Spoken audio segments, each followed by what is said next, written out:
माहेरवरून निघालो. सकाळी लवकरची S T होती 6 वाजताची. लवकर उठलो, आवरलं आणि आम्ही बहिणी बहिणी दोघी निघालो. भावांच्या लेकरांना किती प्रेम करावं आणि किती नाही असं होतं. दोघं झोपेत होते. साखर झोपेत त्याला आवाज दिला, स्वरा येऊ का गा आम्ही? तर स्वराने मान डोलवली आणि मग तेवढ्यातच तिला मांडीवर घेतलं. विचारलं, स्वरा येऊ का गं? तर खरं इतकी गोड आहेत ना भावाची लेकरं, यांना किती प्रेम करावं एवढं करावं ना हे कळत नाही. आता वाईट 2च गोष्टी आहेत त्यांच्याकडे. एक तर ही मोबाईल बघतात आणि दुसरं म्हणजे स्टिंग पितात. आता स्टिंग पिण्यामागचं कारण माझा भाऊ शहाणा नाही आहे. त्यांनीच त्यांना स्टिंग द्यायला नाही पाहिजे. तुम्ही खूप सारे कमेंट्स करा की यांना स्टिंग देऊ नका म्हणून. बाकी तो शहाणा आहे, त्यांची काळजी वाटते इतकंच मी आत्या म्हणून, बाकी काय नाही आहे.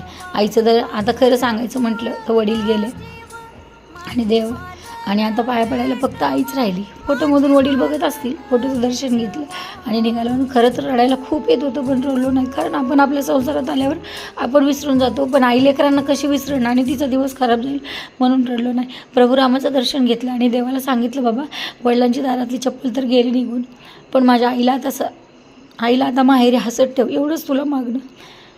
नंतर फुलं घेतली शिवरात्र आहे म्हणून आणि उतरले घरी. तोपर्यंत माझा भोळा शंकर मला न्यायला आलाच होता.